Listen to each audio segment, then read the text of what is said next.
오늘 우리에게 주시는 하나님 말씀 마가복음 10장 32절에서 37절 말씀, 마가복음 10장 32절에서 37절 말씀, 제가 가지고 있는 성경 신약 72페이지에 있습니다.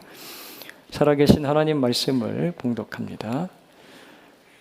예루살렘으로 올라가는 길에 예수께서 그들 앞에 서서 가시는데 그들이 놀라고 따르는 자들은 두려워하더라. 이에 다시 12 제자를 데리시고 자기가 당할 일을 말씀하여 이르시되, 보라, 우리가 예루살렘에 올라가노니 인자가 대제사장들과 서기관들에게 넘겨짐에 그들이 죽이기로 결의하고 이방인들에게 넘겨주겠고, 그들은 능욕하며 침뱉으며 채찍질하고 죽일 것이나 그는 3일 만에 살아나리라 하시니라. 세베대의 아들 야고보와 요한이 주께 나와 여짜오되, 선생님이여, 무엇이든지 우리가 구하는 바를 우리에게 하여 주시기를 원하옵나이다. 이르시되, 너희에게 무엇을 하여 주기를 원하느냐? 여짜오되, 주의 영광 중에서 우리를 하나는 주의 우편에 하나는 좌편에 앉게 하여 주옵소서. 아멘. 우리 주위 사람들에게서 흔히 볼 수 있는 모습이 한 가지 있습니다. 위로 올라가려고 하는 성향이에요. 그것이 사회적인 위치든 물질적인 소유든 또 지적인 육체적인 탁월함이든 누군가와 비교를 해서 내가 더 높은 곳에 올라가려는 강력한 욕구가 사람들 안에 자연스럽게 내재되어 있는 것을 우리는 발견하게 됩니다. 제가 건강을 위해서 헬스장에 한참 열심히 다닐 때 제 앞사람이 벤치프레스 50kg를 들면요, 저는 그 다음에 5kg 더 얹어서 55kg를 꼭 듭니다. 그리고 제가 55kg를 든 다음에 제 앞에서 50kg 든 사람을 한번 이렇게 바라봐요. 내가 더 많이 들었지? 얼마 전 마흔에 있는 쇼펜하우어라는 책을 구입을 해서 읽다가 이런 인상적인 문구를 보았습니다. 고통에는 두 가지 종류가 있다고 그래요. 진짜 행복과 가짜 행복을 쫓는 고통, 이 두 가지 고통이 있다라는 겁니다. 많은 사람이 출세, 부, 명예를 손에 잡히는 행복으로 여긴다. 그런데 이런 행복은 무게중심이 자기 안이 아니라 자기 밖에 있다. 그래서 좇을수록 의심이 들고 점점 공허해지며 더 괴로워질 것이다 라고 그래요. 우리가 아는 세상의 철학자 쇼펜하우어, 염세주의자로 알려져 있는 사람이 이렇게 얘기를 했다는 거예요. 제가 한번 TV를 보는데 두 사람이 나와서 똑같은 장애물 코스를 누가 더 빠르게 잘 통과하는지 경쟁하는 프로그램이었습니다. 박진감이 넘치고 하도 재밌어서 끝까지 봤는데요, 마지막에 이 벽을 타고 올라가는 코스였습니다. 경쟁하는 두 사람이 벽에 붙어있는 이 요철을 부여잡고 악착같이 올라가는 거예요. 팔과 다리 근육이 막 터질 것처럼 보입니다. 이미 이제 한계가 온 것 같은데도 옆에 있는 사람보다 1cm라도 더 높이 올라가려고 손을 막 뻗는 거예요. 그리고 가장 높이 올라간 사람이 1,000만 원 받고 끝나더라고요. 생각을 해보니까 이렇게 경합하고 경쟁해서 누가 더 위로 많이 올라가느냐, 이게 비교하는 프로그램이 참 많다는 것을 볼 수가 있었어요. 왜 그럴까요? 이게 재밌으니까. 우리 마음에 내재되어 있는 성향이기 때문에 그렇습니다. 이걸 자극하는 거예요. 여러분, 이것이 사람들의 본성입니다. 우리의 삶에서도 자꾸 올라가려고 하는 내재된 상향성이 우리 안에 있음을 발견하게 돼요. 그래서 오늘 말씀을 준비를 하면서 제 자신에게도 곰곰이 살피면서 한번 물어봤습니다. 강찬아, 넌 어디를 향해서 그렇게 올라가고 있니? 어디를 향하여서 올라가려고 그렇게 노력하고 있니? 우리 자신들에게도 한번 물어보면 좋겠습니다. 솔직하게요. 이렇게. 넌 어디를 향해서 그렇게 열심히 올라가고 있니? 넌 어디를 향하여 가고 있니? 라고요. 오늘 말씀에서도 우리는 이런 인상적인 단어를 보게 됩니다. 올라가는 길이에요. 오늘 말씀 제목인데 32절은 이렇게 시작을 하죠. 예루살렘으로 올라가는 길에 라고요. 그리고 33절 보면 예수님께서도 제자들에게 이렇게 말씀합니다. 보라 우리가 예루살렘으로 올라가노니 라고 그래요. 예수님과 제자들이 올라가려고 하는 이 예루살렘은 지형적으로 봤을 때도 고지대에 있었다고 그래요. 그림을 한번 보여주시죠. 그림은 이스라엘 땅의 단면도입니다. 예루살렘을 보면 이스라엘에서 가장 높은 지역인 거의 해발 750m 정도의 산지에 위치를 해 있어요. 그리고 우리 잠실에도 랜드마크 하면 어디입니까? 네, 그럴 줄 알았습니다. 우리 잠실에도 랜드마크 하면 세안교회죠. 예루살렘 하면 이스라엘의 랜드마크인 하나님의 성전이 있는 거룩한 도시예요. 그래서 어디에 살던 이 예루살렘으로 갈 때는 올라간다라는 말이 관용적인 표현이었다라고 합니다. 예루살렘, 그곳은 종교적으로 정치적으로 가장 강하고 거룩한 사람들이 모여 살고 있는 곳이죠. 그곳을 향하여 예수님께서 자기 제자들과 함께 올라가고 계십니다. 그런데 32절의 장면을 한번 상상을 해보세요. 예루살렘을 향해 올라가는 무리들 가장 앞에 서서 그들을 이끌고 가시는 분이 누구십니까? 예수님이세요. 예수님이 앞장서서 이끌고 가십니다. 그리고 예수님을 따르는 자들은 놀라고 두려워하는 제자와 무리들이에요. 예수님의 등을 바라보면서 그 길을 따르고 있는 사람들, 그들 앞에 예수님께서 서서 리더가 되어 올라가고 계십니다. 저는 여기서 예수님을 따라 이 예루살렘으로 함께 올라가는 이들의 내적인 반응이 참 흥미로워 보였어요. 지금 제자들과 쫓아가는 이 무리들 내면에 자리 잡고 있는 놀라움, 또 이 두려움이 어디에서 오는 것일까 궁금했습니다. 33절에 보면 예수님께서 왜 예루살렘으로 올라가고 계시는지를, 그리고 그곳에서 어떤 일들이 벌어질지 다시 한번 언급을 하시죠. 예수님은 인류의 죄를 위해서 십자가에서 비참하게 죽으실 것과 3일 만에 다시 살아나심에 대해서 예견을 하셨습니다. 하지만 예수님의 이 구원의 사명, 구속의 사역, 깊이 이해하지 못하는 제자들과 무리들은 어떠한 생각으로 예수님의 이 예견, 이 말씀을 듣고 있었을까요? 대제사장들과 서기관들에게 고난을 받고 그리고 이방인들에게 넘겨져서 죽임을 당할 거라고 말씀을 하시니까, 야, 이거 로마의 군사적인 힘에 맞서서 죽음도 불사하고 싸우겠다는 강한 의지로 예수님의 말씀이 들려온 거예요. 그들의 귀에는. 예루살렘을 향하여 올라가는 독립투사와 같은 예수님의 이 숭고하고 결의에 찬 결단, 그 앞에서 제자들은 놀라는 거예요. 그리고 그곳에서 이제 시작될 엄청난 혁명을 생각을 하니까 무리들의 마음 가운데 두려움이 찾아옵니다. 야, 예루살렘 땅에 다시 한번 이 혼란의 바람이 불어닥치겠구나. 무서움이 찾아오는 거예요. 여러분, 오늘 교회에 나오시기 위해서 집에서 나올 때 하나님 앞에 예배드리러 나오는 우리의 발걸음은 어땠습니까? 예루살렘을 향하여 올라가고 계시는 예수님을 쫓아서 예배의 자리로 나온 우리들의 그 마음 중심, 무엇이 자리 잡고 있나요? 놀라움, 두려움입니까? 그렇다면 이 놀라움과 두려움은 어디서부터 오는 것일까요? 우리는 예배의 자리에서 제물이 되어야 합니다.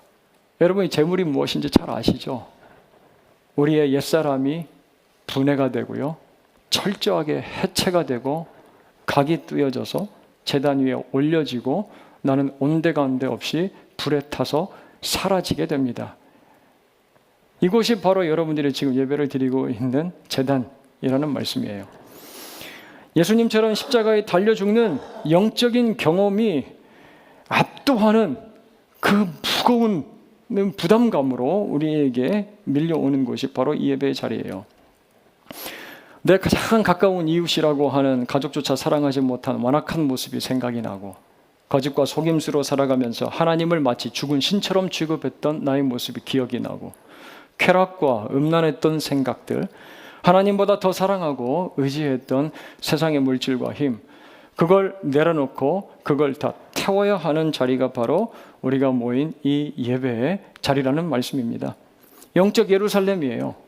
자, 그런데 그곳을 향하여 죽음도 불사하고 올라가시는 예수님, 그분을 따라서 나도 죽을 것 생각하면 마음 가운데 당연스럽게 찾아오는 이 마음의 심정이 무엇입니까? 놀람과 두려움인 거예요. 놀람과 두려움입니다. 예수가 일으킬 지금까지는 한 번도 경험해 보지 못했던 내 인생의 그 영적 혁명을 생각하면 놀라움과 두려움이 찾아오기 마련인 거예요, 여러분. 제가 아는 집사님이 이렇게 고백을 하십니다. 목사님 설교할 때 저 좀 그만 찌르세요.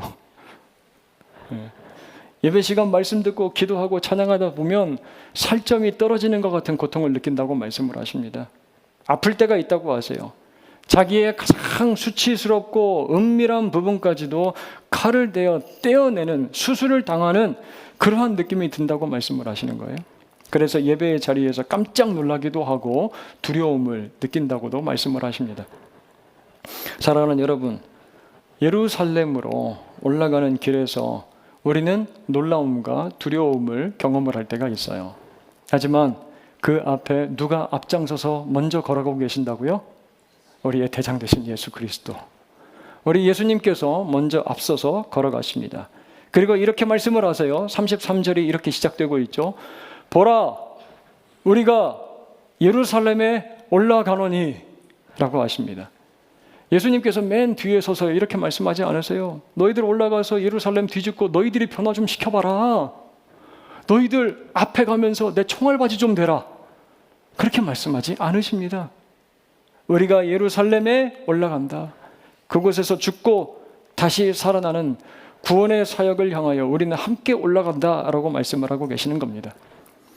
예수님 따라갈 때 우리의 마음 가운데 당연히 찾아올지 모르는 이 놀라움과 두려움, 하지만 예수님의 죽으심과 다시 살아남처럼 우리도 이 예배의 자리에서 옛사람은 죽고 예수 안에서 다시 살아날 것 기대하시기를 바랍니다.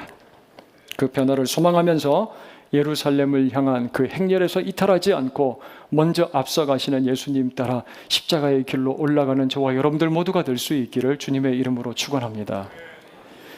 그런데 예수님이 당하실 그 고난과 죽음, 그리고 다시 살아나심을 들으면서 예루살렘을 향하여 올라가고 있는 그 행렬의 발걸음을 멈춘 사람들이 있어요. 세베대의 아들 야고보와 요한입니다. 두 사람이 예수님께 나와서 이렇게 구하고 있어요. 35절 뒷부분을 보시죠. 선생님이여, 무엇이든지 우리가 구하는 바를 우리에게 하여 주시기를 원하옵나이다. 영어 번역본으로 가서 보니까 whatever we ask, whatever we ask. 우리가 무엇을 묻든지 당신이 우리의 요청대로 좀 해주셔야 되겠습니다. 굉장히 대담한 요청처럼 들리는 거예요. 여러분, 이 사건을 다루고 있는 마태복음 20장 20절 말씀을 가서 보면 이곳에 한 사람이 더 있다라는 사실을 발견하게 됩니다. 누구냐면 바로 야고보와 요한의 어머니 살로메예요. 살로메는 예수님께 나와서 절하며 구했다고 합니다. 이런 모습을 볼 때 우리는 한 가지 이 장면에서 분명한 사실을 발견할 수 있는 것 같아요. 긴급합니다. 간절한 거예요. 이때를 놓치면 안 될 것 같습니다. 힘을 다해서요, 그 누구보다 높이 올라가기 위해서 1cm라도 더 손을 뻗고 있는 살로메와 야고보와 요한의 모습을 우리가 보는 것 같아요. 자, 그런데 이렇게 간절하고 급하게 어머니와 두 아들이 예수님께 지금 나와서 구하는 것이 무엇입니까, 여러분? 예수님, 지금 갑자기 죽어가는 사람이 있습니다. 이 사람 좀 예수님께서 살려주셔야 되겠어요. 귀신 들린 사람이 여기 있습니다. 그를 자유케 해주시고 좀 고쳐주세요. 예수님, 내가 어떻게 해야 영생을 얻겠습니까? 도대체 얼마나 중요한 요청이길래 이렇게 나와서 긴급하게 간절하게 예수님께 강하게 부탁을 하고 있는 것일까요? 여러분, 37절 말씀을 읽도록 하겠습니다. 37절입니다.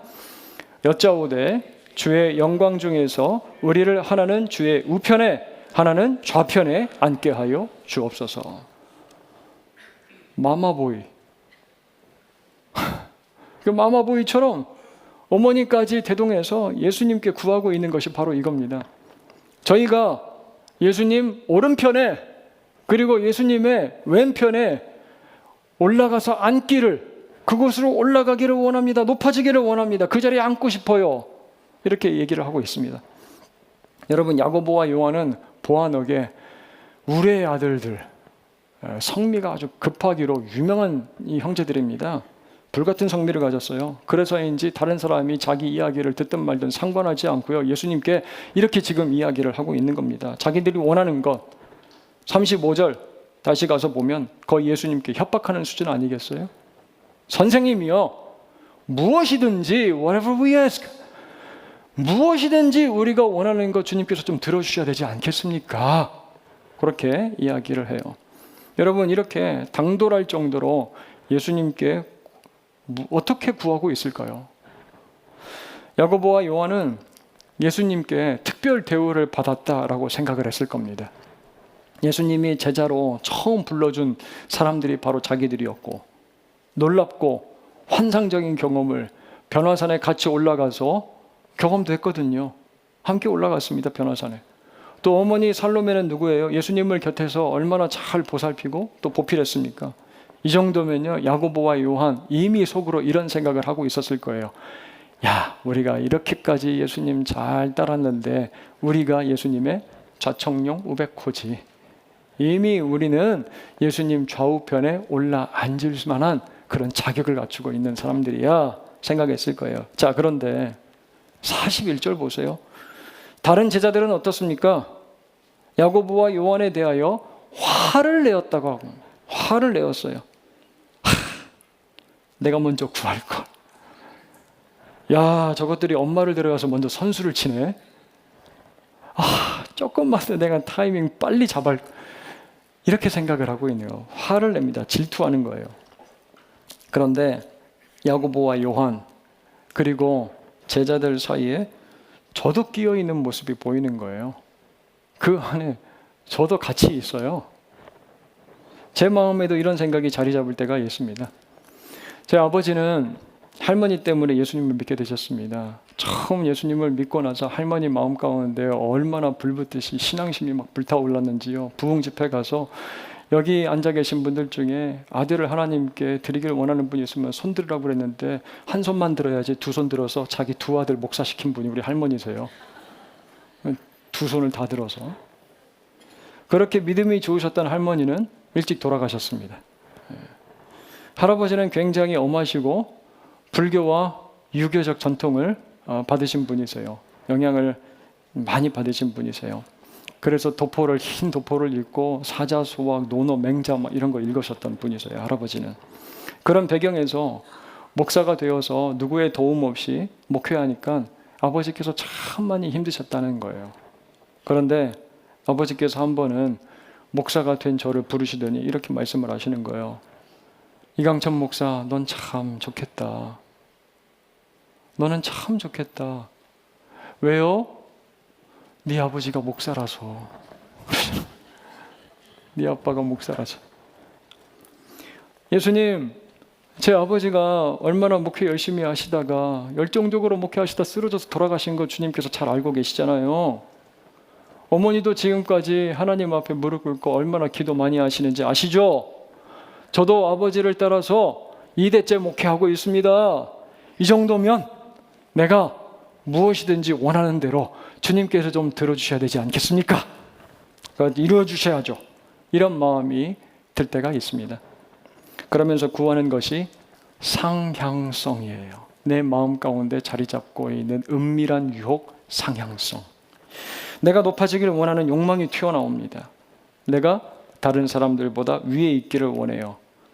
이러한 요청을 급하게, 절박하게, 너무 중요한 것처럼 살로메와 같이 예수님 앞에 나아가서 구하고 있는 저의 모습을 볼 때 깜짝 놀라게 됩니다. 사랑하는 여러분, 우리가 주님을 위해 희생하고 헌신한 삶을 통해서 우리는 무엇을 구하고 있습니까? 우리가 주님을 위해서 사랑으로 봉사하고 헌신한 그 인생을 담보 삼아서 주님께 여러분들이 지금 무엇을 구하고 계세요? 내가 하나님의 자녀 되었다는 특권으로 소원하고 있는 것이 무엇입니까? 사회적, 물질적 상향성인가요? 다른 사람과 비교해서 더 위로 올라가는 것입니까? 사랑하는 성도 여러분, 세상의 철학자 쇼펜하우어도 이렇게 얘기를 하고 있어요. 남보다 높아지고 싶어하는 외적 기준으로의 상향성, 그러한 거짓 행복을 추구하지 말라라고 이야기를 해요. 오늘 주시는 말씀을 통해 우리 자신을 솔직하게 비춰보고 들여다볼 수 있기를 바랍니다. 그리고 분별력을 구하시기를 바라요. 주님, 내가 지금 무엇을 원하고 있습니까? 내가 믿고 주님 따라온 그 인생을 담보 삼아 내가 무엇을 원하고 있습니까? 성령님께서 우리 내면을 조명하여 깨닫게 되는 은혜가 저와 여러분들 모두에게 있게 되기를 주님의 이름으로 축원합니다.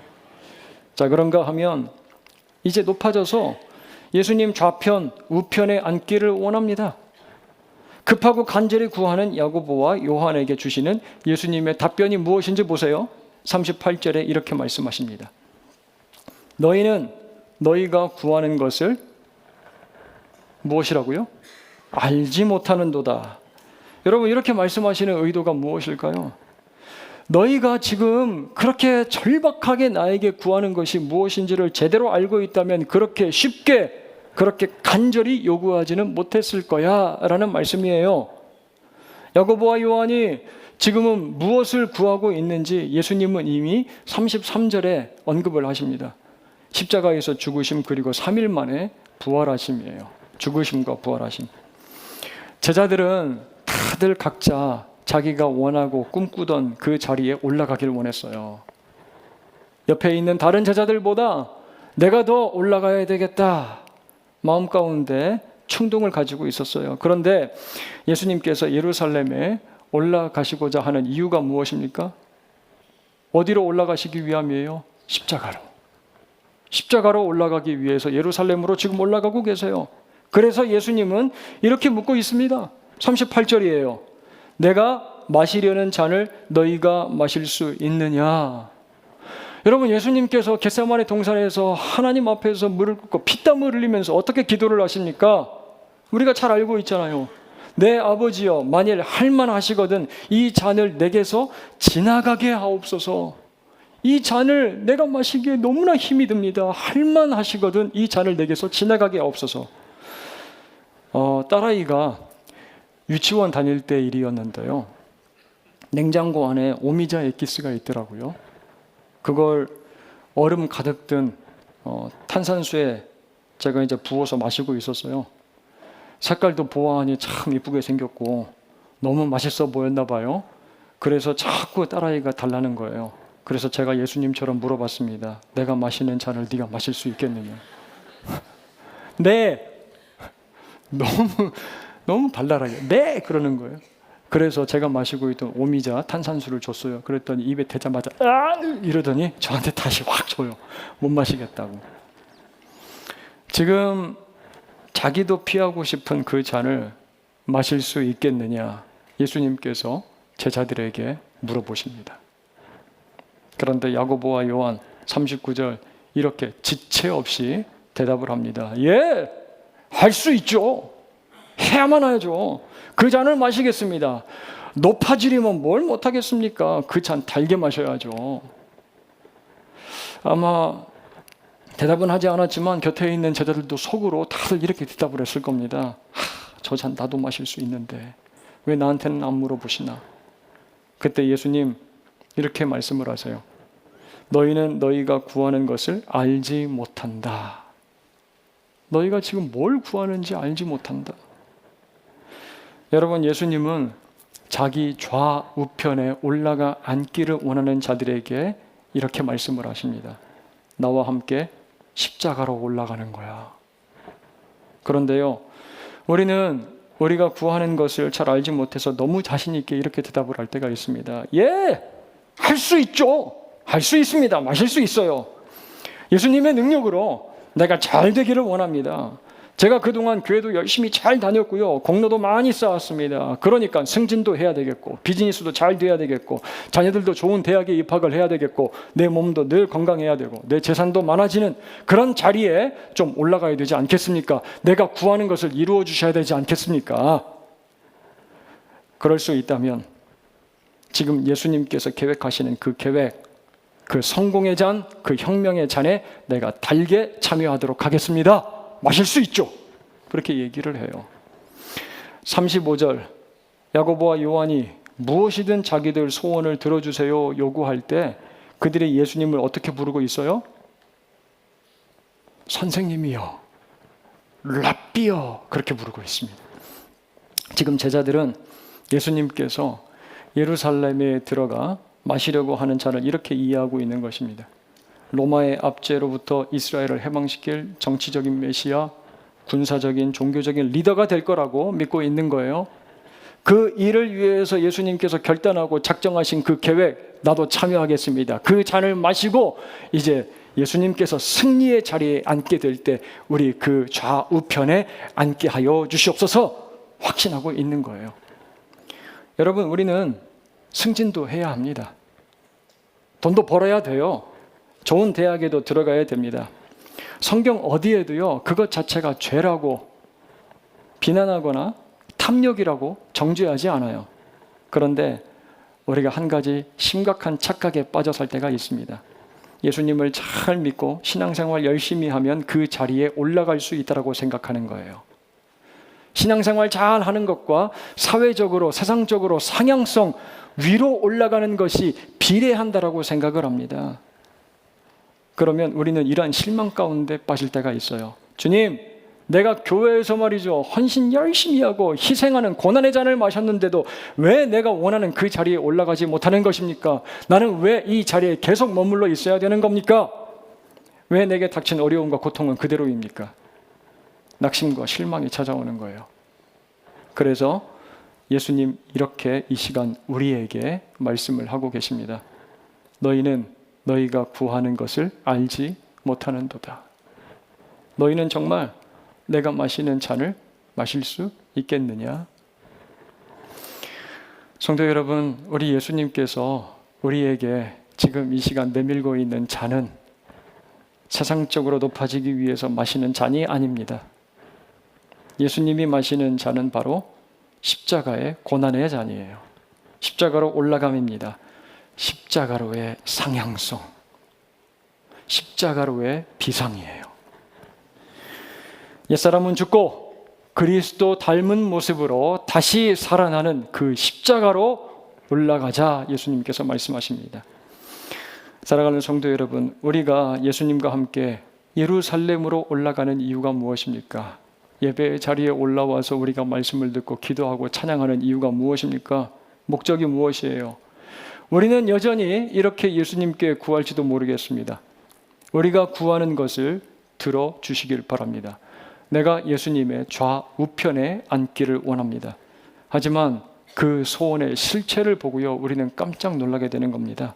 왜냐하면 예수님을 통해 예수님을 도구 삼아 세상적 상향성을 추구하고 있는 내 마음의 추악함을 보고 우리는 깜짝 놀라게 된다는 사실이에요. 예배 드리면서 내가 예수님을 그러한 도구로 삼고 살았구나. 내 욕구가 내 안에서 몸부림치면서 예수를 도구 삼아 세상적 상향성을 추구하고 있었구나. 그러한 우리에게 예수님은 이렇게 말씀을 하십니다. 내 좌우편에 앉는 그 자리에 올라가는 건 십자가로의 길이다. 십자가로 올라가는 길이다. 옛사람은 죽고 새로운 사람으로 다시 살아나길 원해야만 내가 마시는 그 잔에 너희도 참여할 수 있다라고 하세요. 내가 예수 믿기 전 가치를 두고 그것 쫓았고 추구했던 것들을 내려놓기를 결단하는 자야말로 나의 잔에 참여할 수 있다라고 예수님께서 말씀하고 계시는 거예요. 진정한 예루살렘을 향하여 그 십자가 위로 죽음의 자리로 올라갈 수 있다 말씀을 하십니다. 사랑하는 여러분, 우리 모두가 예수님과 함께 그 예루살렘 그리고 십자가의 길로 올라갈 수 있게 되기를 주님의 이름으로 축복합니다. 예수님께서 마신 그 고난의 잔, 우리도 동참할 수 있기를 바라요.